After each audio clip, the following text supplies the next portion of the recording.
Selamat pagi anak-anak siswa kelas 8. Bagaimana? Tetap sehat? Harus. Usahakan tetap sehat, dan sehat itu usaha. Nah, anak-anak kelas 8, hari ini kita akan melanjutkan pembelajaran jarak jauh mata pelajaran Pendidikan Agama Katolik dan Budi Pekerti dengan judul Cara Hidup Murid Yesus. Oke, kita lanjutkan. Nah, seperti di slide Pak Kus, tadi dikatakan Pak Kus cara hidup jemaat perdana, cara hidup murid Yesus. Pada jemaat perdana itu berapa tahun yang lalu? 2000 tahun yang lalu. Tetapi kita hidup zaman sekarang tentunya berbeda. Di slide Pak Kus di situ digambarkan zaman sekarang, jelas di situ ada 2 slide yang bisa kita lihat. Yang pertama, Bunda Teresa atau Santa Teresa yang menolong anak-anak, yang menolong manusia dari kelaparan, dari penderitaan. Ini konteks zaman sekarang.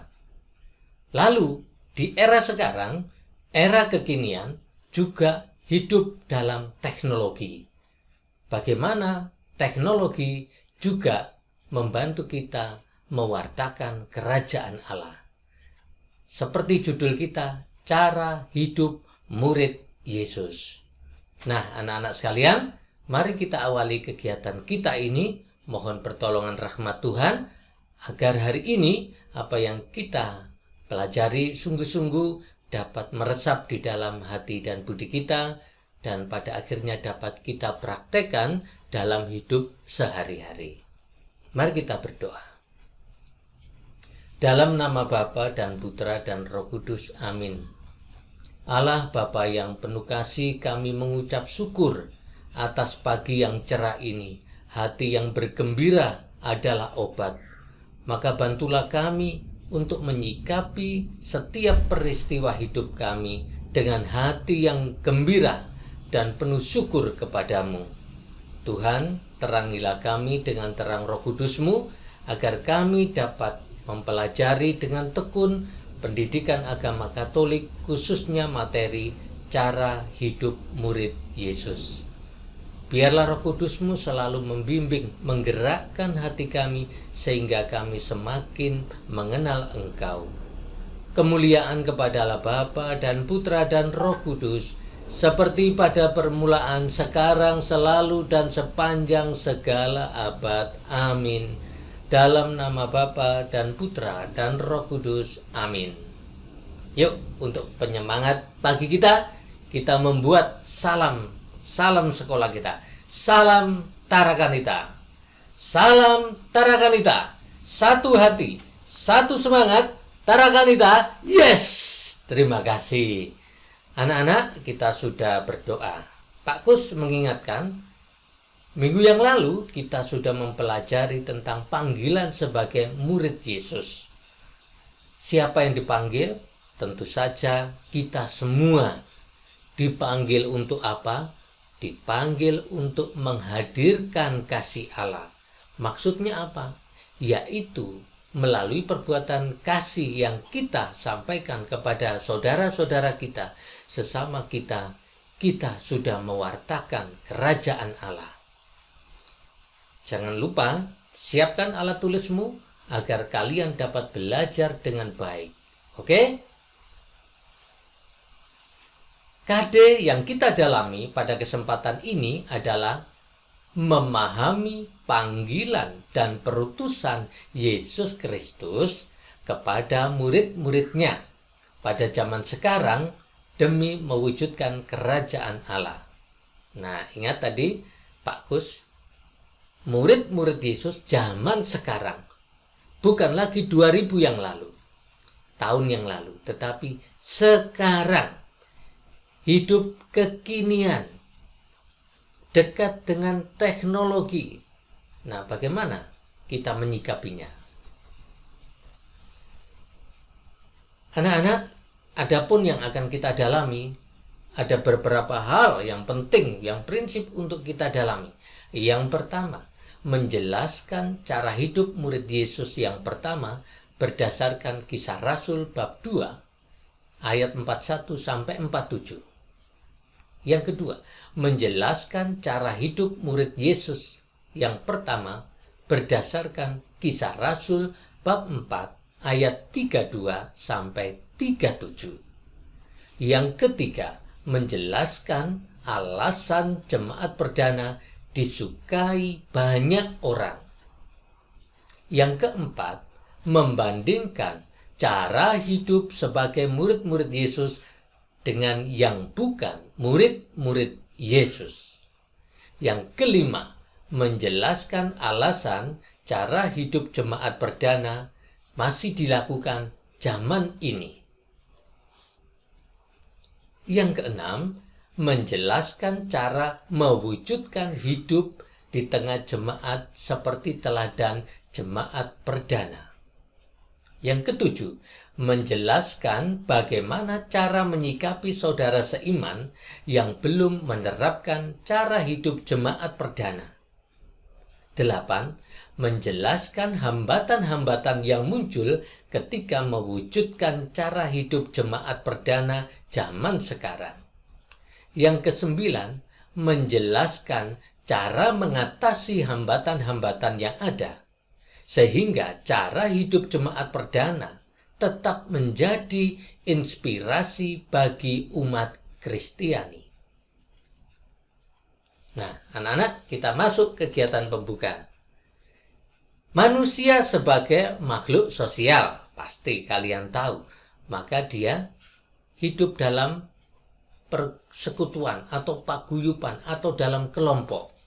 Nah, dalam persekutuan setiap orang dapat saling membantu, saling berbagi, saling menguatkan, dan saling mengembangkan. Tergantung minat kalian di mana, hobi kalian di mana. Di situ semakin terasa. Ada yang punya kelompok atau komunitas. Sebutannya sekarang komunitas sepeda. Wah, ya toh? Banyak itu sekarang mereka terdorong untuk kegiatan bersama. Tetapi itu bukan seperti persekutuan jemaat perdana. Beda, ya. Komunitas apalagi ya, berkuda. Nah, itu macam-macam komunitas-komunitas. Tetapi itu yang membedakan persekutuan dengan komunitas seperti yang ada sekarang ini. Di slide itu digambarkan. Nah, saatnya RSBI rasakan sekolah biaya irit. Apa yang terjadi? Dalam masyarakat kita masih ada ketimpangan sosial. Ada yang masih miskin dan membutuhkan untuk biaya pendidikan. Ini bagian dari empati, simpati kita, solider kita sebagai umat persekutuan.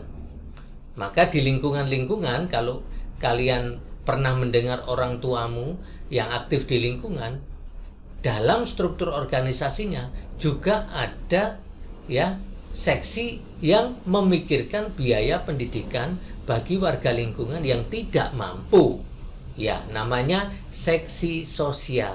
Itulah persekutuan yang ada di lingkungan gereja ya, yang merupakan contoh mengambil inspirasi dari hidup jemaat perdana.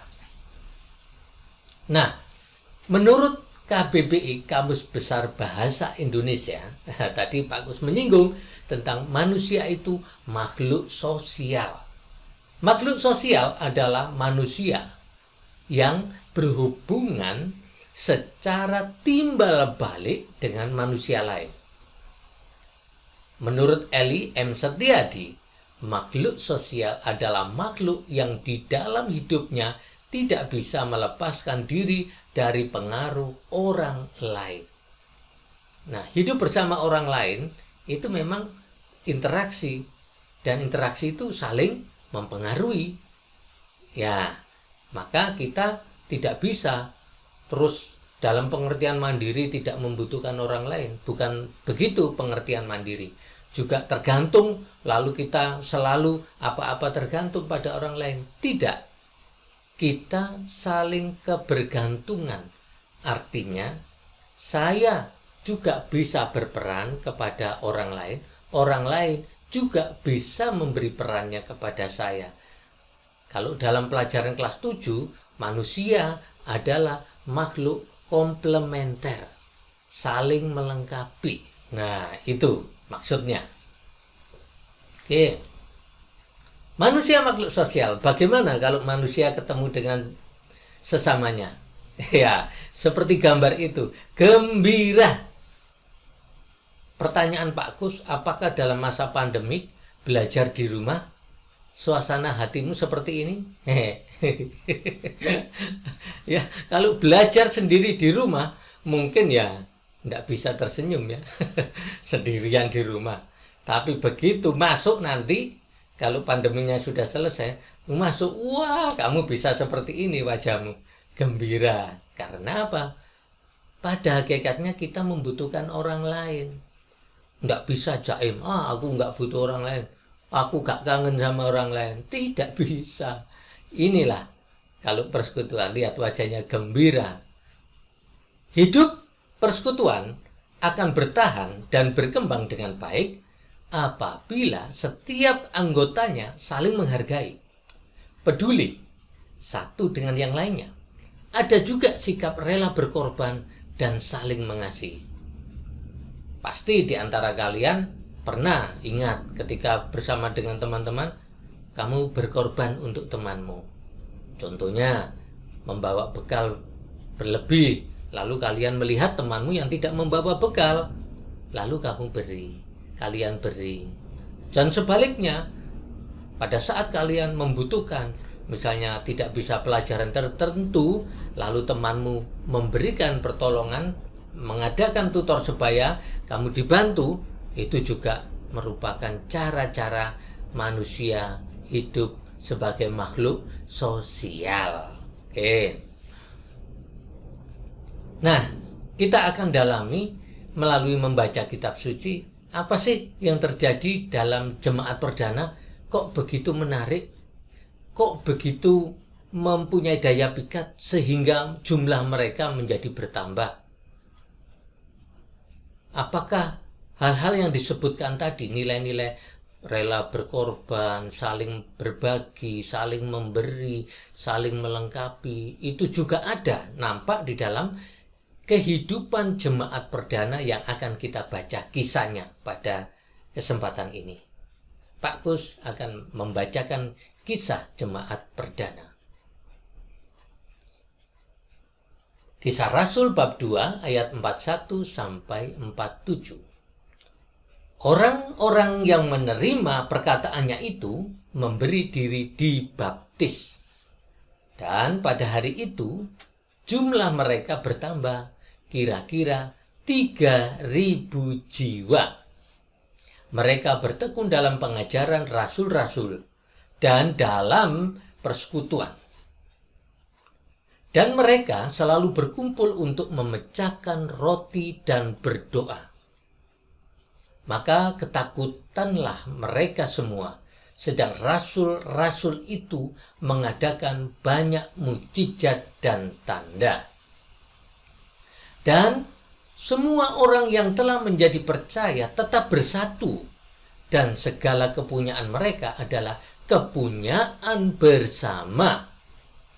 Dan selalu ada dari mereka yang menjual harta miliknya, lalu membagi-bagikannya kepada semua orang sesuai dengan keperluannya masing-masing. Dengan bertekun dan dengan sehati mereka berkumpul tiap-tiap hari dalam bait Allah. Mereka memecahkan roti di rumah masing-masing secara bergilir dan makan bersama-sama dengan gembira dan dengan tulus hati. Nah, itu dari kisah Rasul tadi ya. Bab 2 ayat 41-47. Lihat. Coba kalian pikir, kenapa ya mereka rela berbagi? mereka solider satu dengan yang lainnya, sehingga tidak ada yang berlebihan, berkelimpahan untuk dirinya sendiri, tetapi yang lain kekurangan. Mungkin zaman-zaman sekarang ini nampak sekali kondisi-kondisi pandemik ini, banyak orang kehilangan pekerjaan, banyak orang kehilangan kesempatan bekerja. Lalu panggilan orang Kristiani di mana? Apa hatimu? Berkata apa hatimu terhadap masalah-masalah sosial seperti ini? Mungkin juga kamu bisa merasakan apa yang terjadi dalam pekerjaan orang tua kalian. Apakah papa mama terdampak akibat pandemi? Tentu jika demikian, kalian bisa merasakan yang juga dirasakan oleh orang lain. Nah, kenapa jemaat perdana bisa bertahan dan bisa menjadikan kelompok kecil ini bertambah menjadi 3.000 jiwa? Tentu saja karena Allah hadir di situ. Lihat itu, slide-nya Pak Kus. Di situ adalah para rasul diterangi oleh Roh Kudus. Apa itu Roh Kudus? Roh Allah sendiri yang hadir di dalam diri para rasul. Jadi Allah sendiri di dalam hati mereka untuk berkarya. Dan itu merupakan pekerjaan-pekerjaan Allah, bukan pekerjaan manusia semata. Nah, sekarang Pak Gus juga ajak kalian semua membaca kisah berikut ini tentang Kisah Rasul bab 4 ayat 32 sampai 37. Adapun kumpulan orang yang telah percaya itu, mereka sehati dan sejiwa, dan tidak seorang pun yang berkata bahwa sesuatu dari kepunyaannya adalah miliknya sendiri, tetapi segala sesuatu adalah kepunyaan mereka bersama. Dan dengan kuasa yang besar, rasul-rasul memberi kesaksian tentang kebangkitan Tuhan Yesus, dan mereka semua hidup dalam kasih karunia yang berlimpah-limpah. Sebab tidak ada seorang pun yang berkekurangan di antara mereka, karena semua orang yang mempunyai tanah atau rumah menjual kepunyaannya itu, dan hasil penjualan itu mereka bawa, dan mereka letakkan di depan kaki rasul-rasul, lalu dibagi-bagikan kepada setiap orang sesuai dengan keperluannya. Demikian pula dengan Yusuf yang oleh rasul-rasul disebut Barnabas, artinya anak penghiburan, seorang Lewi dari Siprus.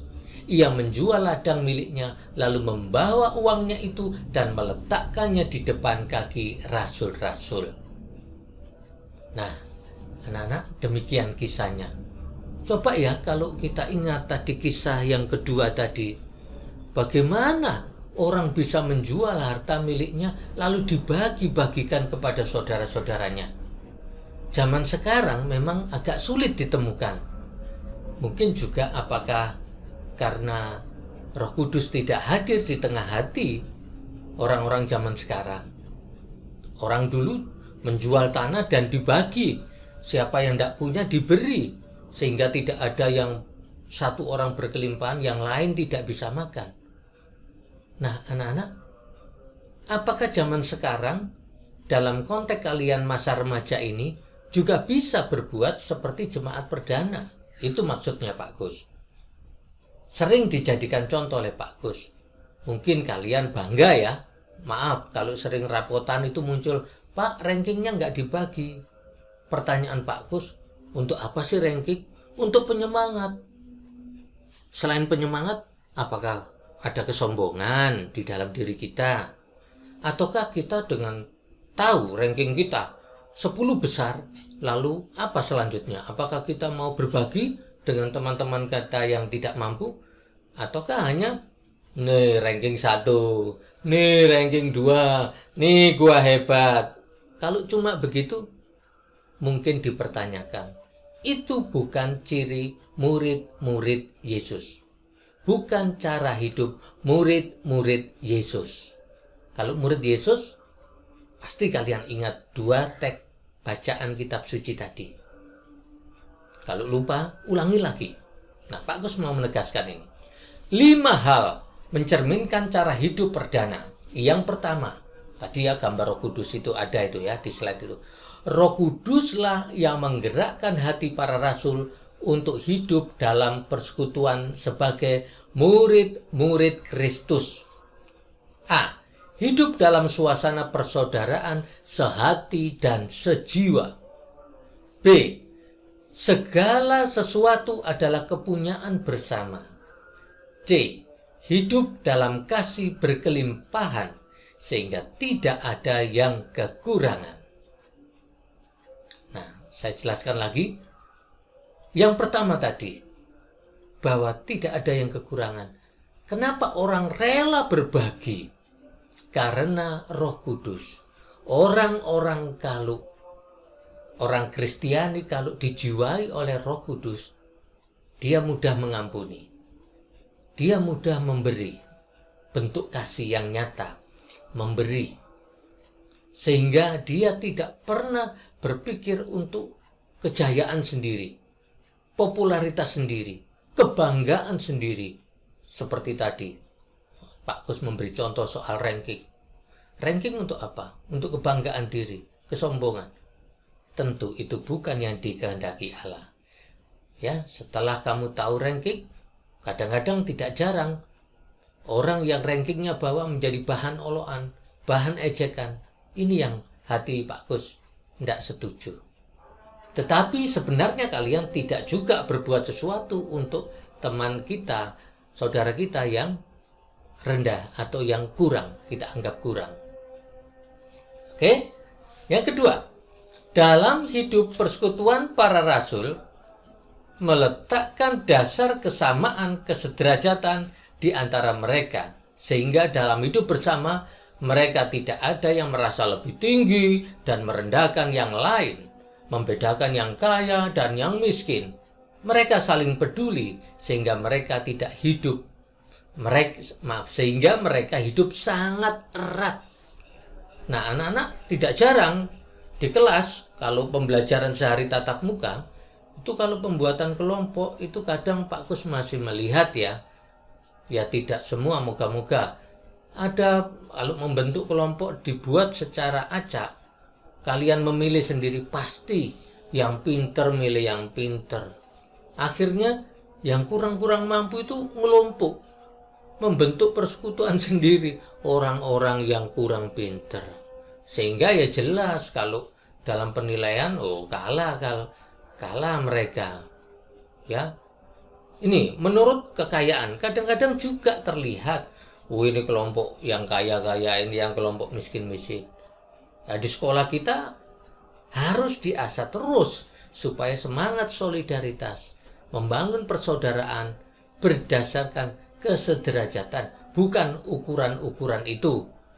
Ya, bukan ranking berapa kamu, ya, bukan sepatumu apa mereknya, ya, kamu diantar ke sekolah naik mobil apa. Nah, itu jangan melihat dari sisi materi seperti itu, tetapi bagaimana hatimu tergerak ketika melihat temanmu, saudaramu yang kurang mampu, ya, tidak bisa beli buku, mungkin juga seragamnya sudah kusam.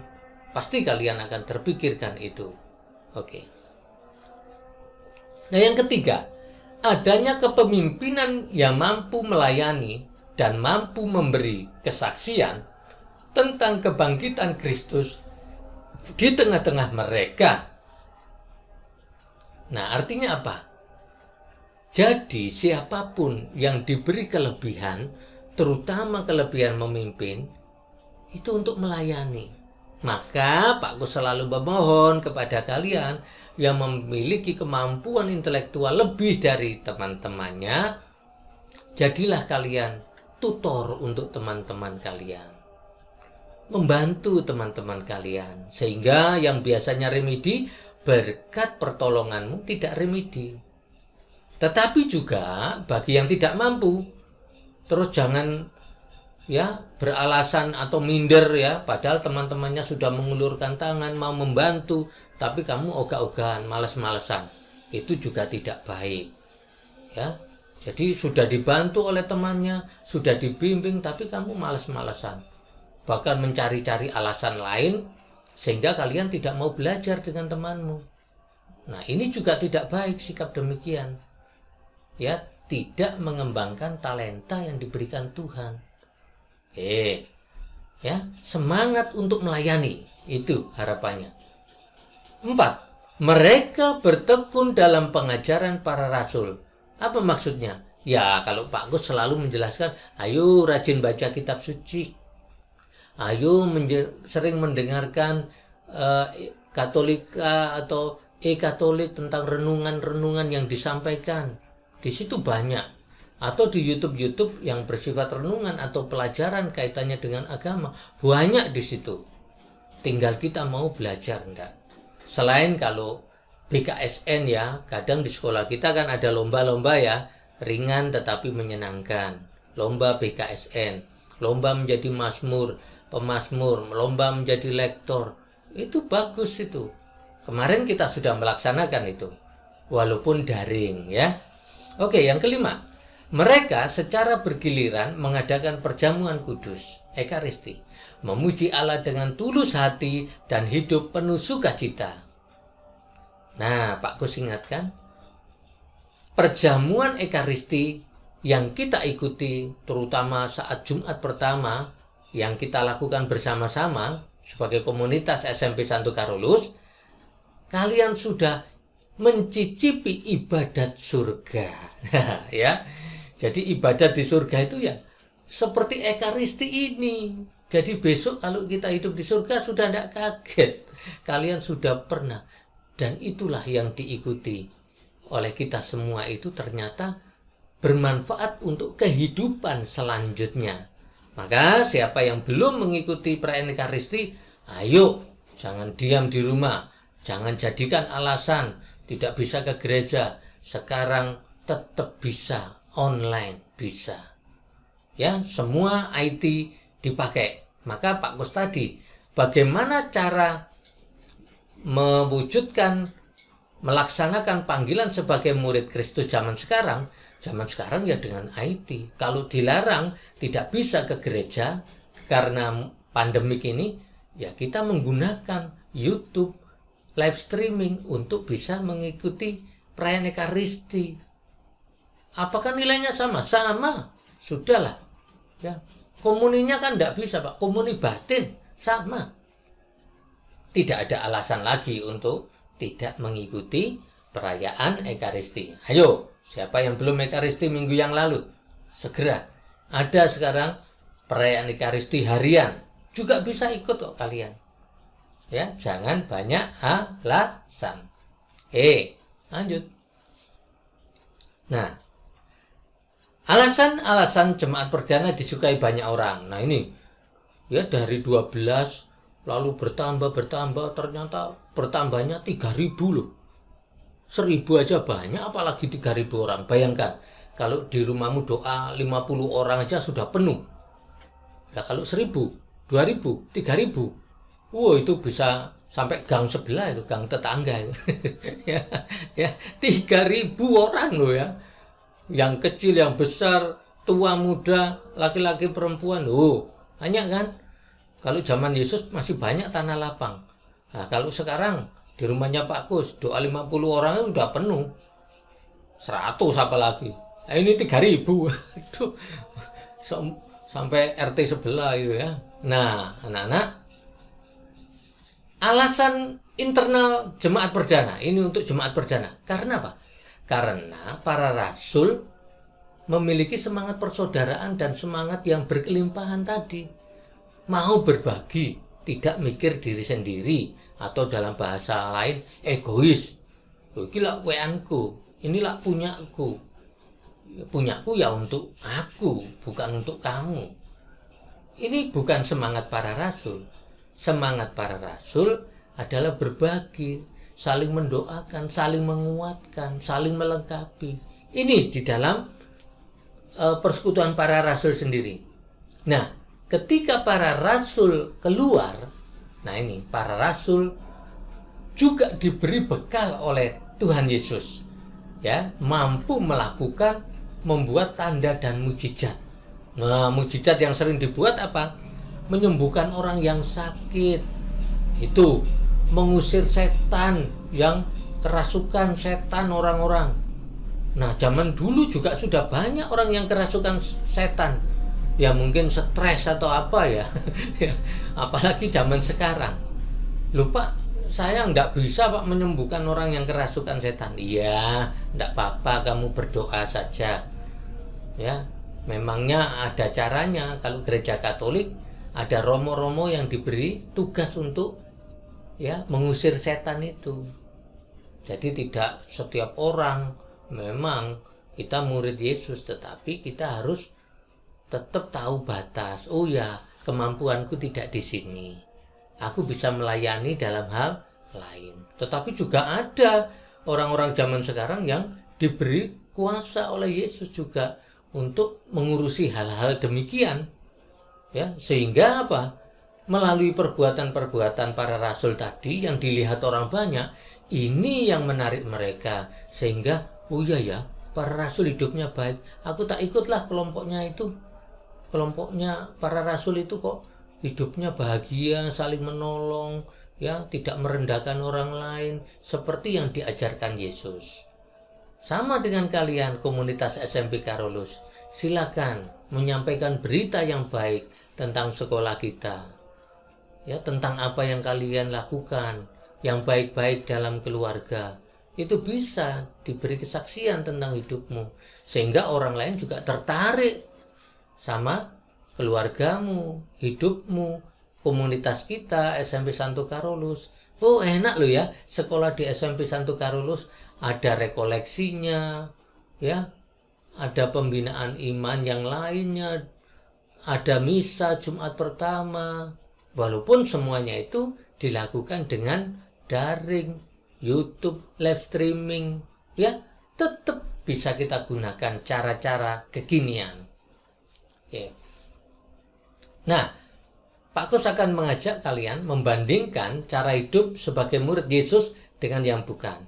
Kalau murid-murid Yesus ya jelas, di situ ada saling menghargai, hidup berkelimpahan, mau berbagi, bukan mementingkan diri sendiri, semangat belajar, terus belajar, mendengarkan ajaran para rasul, ya, tentang hidup yang baik, tentang Yesus itu siapa, ajarannya bagaimana, diajarkan terus melalui bacaan-bacaan kitab suci, ya, selalu bersyukur dalam segala peristiwa hidup ini, ya, terutama saat perayaan Ekaristi. Karena apa? Melalui perayaan Ekaristi, hidup dan karya kita, tugas-tugas kita dikuduskan,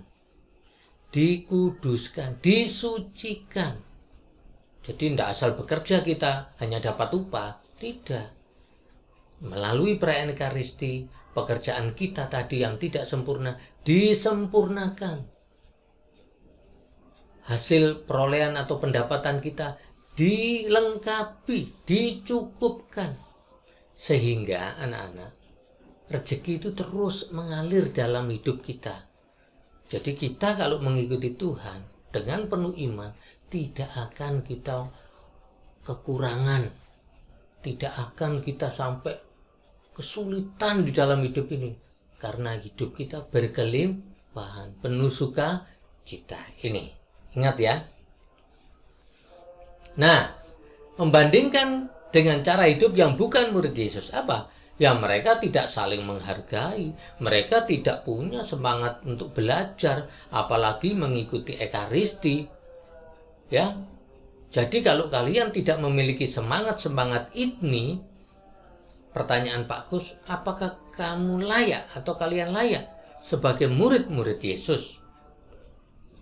Nah, jika merasa tidak layak, apa yang harus kalian lakukan untuk kembali kepada murid-murid Yesus? Ayo, ya, jangan teruskan. Ayo kembali dengan cara-cara yang baik seperti yang dicontohkan oleh para rasul. Oke. Nah, anak-anak, alasan cara hidup jemaat berencana masih dilakukan zaman sekarang ini. Karena apa? Zaman ini masih membutuhkan nilai-nilai itu. Apa maksudnya nilai-nilai itu? Ya tadi, hidup saling menghargai, hidup didasarkan kesederajatan, ya, hidup saling menguatkan, perayaan ekaristi terus, ya, kemudian belajar tiada hentinya tentang kaitannya dengan iman kita, karena iman kita harus dipertanggungjawabkan ketika ada orang bertanya, loh, kenapa sih Yesus kok disalib? Loh, Allahmu kok menderita? Kasihan deh lu. Apa jawabanmu? Kalau ada orang yang bertanya, loh, orang Katolik kok nyembah Bunda Maria? Apa jawabanmu? Kalian tidak bisa menjawab karena kalian tidak belajar. Maka harapannya Pak Kus, belajar yang sungguh-sungguh supaya kalau ada orang minta pertanggungjawaban iman kita, Pak Kus dan kalian bisa menjawabnya. Oke. Nah, cara mewujudkan hidup di tengah jemaat, ya seperti ini. Lihat keadaan di sekitar kita. Apa yang dibutuhkan untuk dapat mewujudkan itu? Mengkomunikasikan cara mewujudkan ide atau gagasan, melakukan tindakan atau action, melakukan evaluasi, melihat perubahan apa yang terjadi, yang sudah terjadi karena actionmu tadi, lalu merayakan keberhasilan dalam persekutuan melalui perayaan ekaristi. Nah ini ya, Pak Gus mencontohkan di slide itu. Bangsa Indonesia ini bangsa yang majemuk. Tidak jarang kita yang berbeda-beda agama, kadang-kadang dipicu oleh perbedaan agama, sudah konflik. Nah, kita harus melihat ini. Kita juga tidak mau menang sendiri hidup bersama orang lain kan? Maka kita harus memahami keadaan sekitar. Apa sih yang dibutuhkan saudara-saudara kita itu?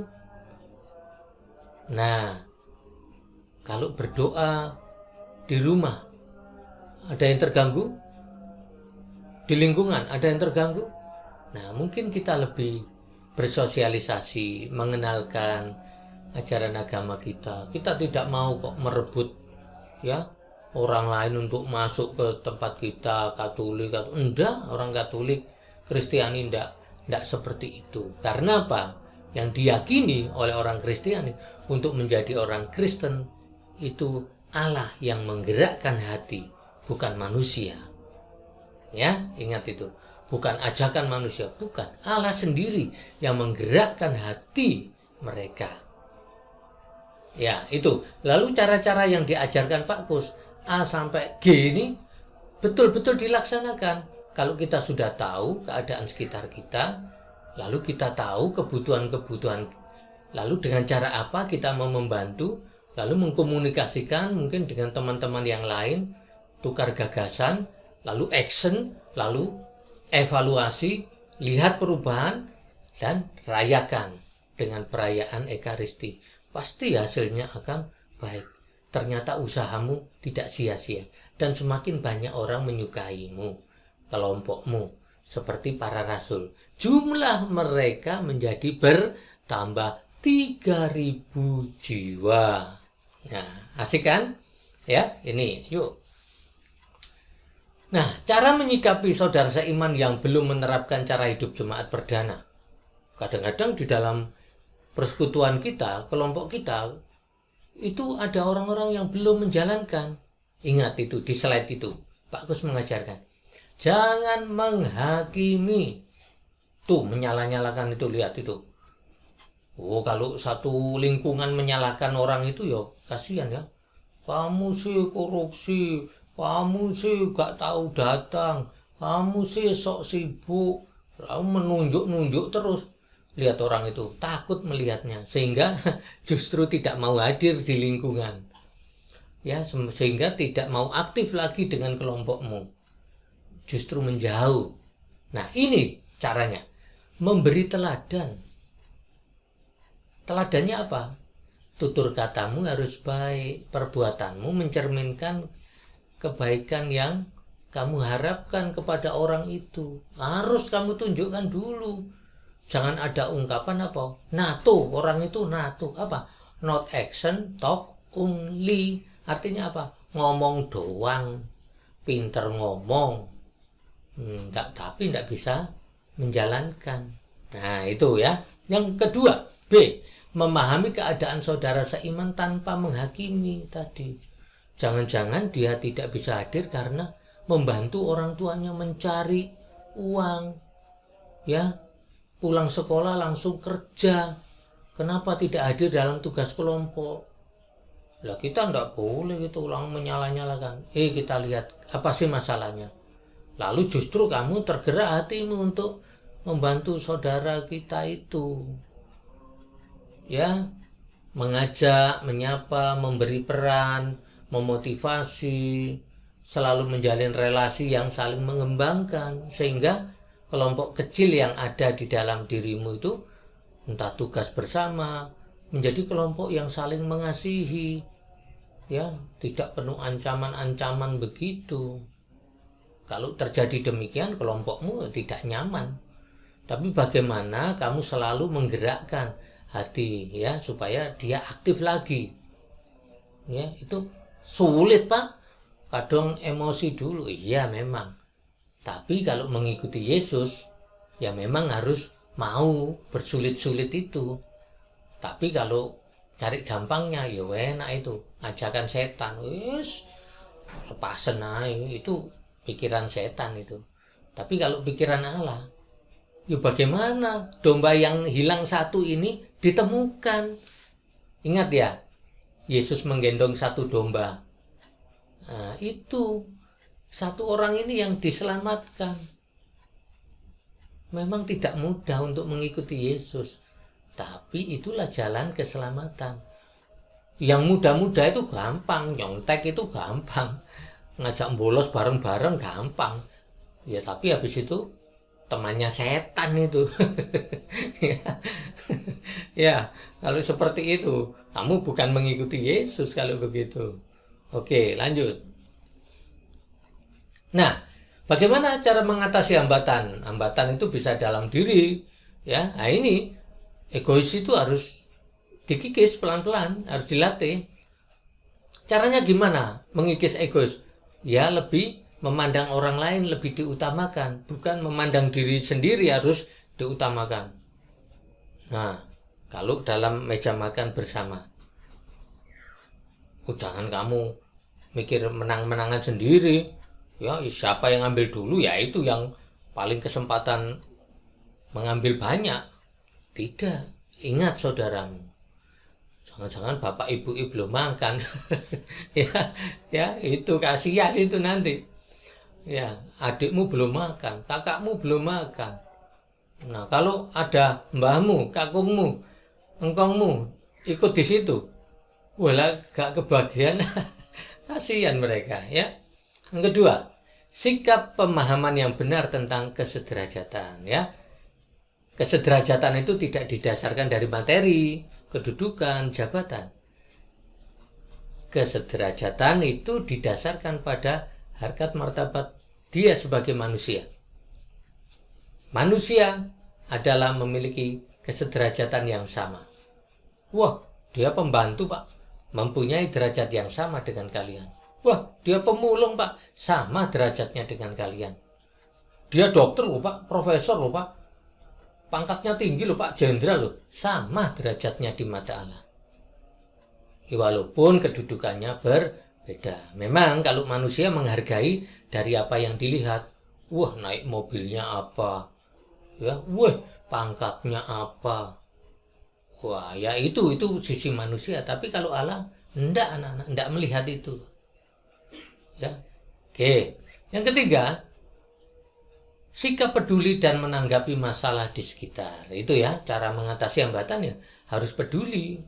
Membangun sikap solidaritas antar umat beragama, bertekun dalam pengajaran para rasul, dan ini selalu ada perayaan Ekaristi yang menguduskan, ya, pekerjaanmu yang tidak sempurna. Pekerjaan saya yang masih belum sempurna dikuduskan melalui perayaan Ekaristi. Tuh, ingat ya. Oke. Nah, persiapan apa yang harus kalian lakukan? Ada dua, pribadi dan sosial. Menurut Pak Gus, yang pribadi, ya kalian secara pribadi harus membentuk dirimu untuk memiliki jiwa, semangat, nilai-nilai yang tadi. Menghargai orang lain dengan benar, kesederajatan tadi, saling melengkapi, saling memberi, solider kepada orang lain. Nah, ini sosial keluar seperti para rasul tadi, ya mewartakan kebaikan-kebaikanmu sehingga orang lain bersyukur ketika ketemu kamu kok hidup jadi enak ya. Nah, jangan begini. Wah, angger ono arek iki ada masalah. Ya, troublemaker, disebut troublemaker. Loh ya jangan mau. Ya. Karena apa yang kita wartakan baik-baik ya semuanya akan berbuah baik, kebaikan seperti yang dikehendaki Allah, yaitu keselamatan. Oke. Simpulannya, cara hidup jemaat perdana tadi syarat dengan penerapan nilai-nilai. Jadi bukan hanya omong doang, tapi juga diterapkan. Sehingga sisi kemanusiaannya juga menjadi sarana untuk berbuat baik dari sisi keilahian yang diberikan Allah kepada manusia. Ya kan? Murid-murid Kristus zaman sekarang juga harus mempersiapkan diri. Nah, kalau sekarang zamannya teknologi, kalian juga bisa kok mewartakan melalui teknologi. Ya, tidak menyebarkan berita hoax. Ya, seringkali itu membuat gaduh, kisruh. Tapi dengan kemampuan membuat teknologi, kamu kok bisa kok membuat video-video yang menarik, yang menghibur, yang membuat orang menjadi tersadar. Banyak contoh-contoh. Coba aja lihat itu. Video motivasi. Banyak itu ya. Oke, kita lanjutkan. Cara mewartakan kerajaan Allah juga harus menyesuaikan cara-cara kekinian. Maka kalau Pak Kus dalam masa pandemi ini yang ngajarnya melalui video ini. Supaya kalian ingat apa yang disampaikan Pak Kus. Kalau lupa, ingat lagi. Bisa putar lagi videonya. Ya, jadi tidak bingung lagi. Tidak sedikit-sedikit WA Pak Kus. Padahal di situ sudah dijelaskan. Ya, pertemuan doa, jangan lupa. Pak Kus di lingkungan doanya juga pakai Zoom kok. Rosario pakai Zoom. BKSN kemarin pakai Zoom. Rapat-rapat di paroki pakai Zoom. Pak Kus memberi kursus perkawinan kepada calon-calon pengantin itu pakai Zoom juga. Ya. Pertemuan dengan romo-romo pakai Zoom juga. Tidak apa-apa, itu teknologi dipakai untuk pewartaan, bukan untuk hal-hal yang tidak penting ya, tidak berkenan di hadapan Allah. Ya. WA grupmu itu juga masih bisa dipakai. Walaupun cara-cara yang sangat sederhana. Jangan dipakai untuk upload gambar yang tidak baik, ya, tidak memotivasi, melemahkan, hanya untuk bullying temannya. Enggak baik itu. Ya, itu. Oke, hiduplah dengan cara-cara kekinian untuk mewartakan kerajaan Allah. Lanjut. Nah, Pak Kus sudah menjelaskan. Nah, sekarang Pak Kus ingin ngecek apakah yang dijelaskan Pak Kus melalui video tadi kalian menangkap dan bisa menjawab pertanyaan-pertanyaan berikut ini. 1. Jelaskan cara hidup murid Yesus. Pertama, berdasarkan Kisah Rasul bab 2, 41-47. Kisah Rasul bab 4, ayat 32-37. Nah, itu tadi ya. Jelaskan alasan jemaat perdana disukai banyak orang. Bandingkan cara hidup sebagai murid Yesus dengan yang bukan murid Yesus. Jelaskan alasan cara hidup jemaat perdana masih dilakukan zaman sekarang. Jelaskan cara mewujudkan hidup di tengah jemaat seperti teladan jemaat perdana. Jelaskan bagaimana cara menyikapi saudara seiman yang belum menerapkan cara hidup jemaat perdana. Jelaskan hambatan-hambatan yang muncul ketika mewujudkan cara hidup jemaat perdana. jelaskan cara mengatasi hambatan yang ada sehingga cara hidup Jumat Perdana tetap menjadi ya inspirasi bagi umat Kristiani. Lihat itu, study need motivation. Apakah kalian semangat seperti anak ini di gambar ini? Kalian punya semangat enggak? Punya motivasi enggak? Nah, kalau punya motivasi ya bisa mewujudkan harapan-harapan itu, oke? Ya, anak-anak sekalian, terima kasih ya. Kalian telah mengikuti PJJ dengan penuh perhatian. Pak Kus sebelum menutup ini, Pak Kus mengajari tepuk motor. Kalian belum pernah tahu ya, tepuk motor. Ya, ikuti ya. Greng greng greng. Greng greng greng. Greng greng greng. Bip bip bip. Bip bip bip. Bip bip bip. Belok kanan, belok kiri, weng. Ya, coba praktekkan di rumah. Ya, ulang lagi ya. Tepuk motor. Greng greng greng. Greng greng greng. Greng greng greng. Bip bip bip. Bip bip bip. Bip bip bip. Belok kanan. Belok kiri. Weng. Oke, cukup dari Pak Kus. Salam sehat selalu. Ya, kita akhiri pertemuan kita dengan berdoa. Dalam nama Bapa dan Putra dan Roh Kudus. Amin. Allah Bapa di surga, kami mengucap syukur atas kegiatan pembelajaran jarak jauh pada siang hari ini. Telah kami terima. Dengan bimbingan Roh Kudus-Mu kami dapat mengenal Engkau lebih dekat, mencintai Engkau lebih dekat, melalui cara hidup kami sebagai murid-Mu. Bimbinglah kami, agar kami, tutur kata kami, perbuatan kami, mencerminkan Engkau dalam pergaulan kami sehari-hari dengan sesama. Doa ini kami unjukkan kehadirat-Mu ya Tuhan dengan perantaraan Kristus Tuhan Penyelamat kami. Amin. Dalam nama Bapa dan Putra dan Roh Kudus. Amin. Terima kasih. Selamat siang.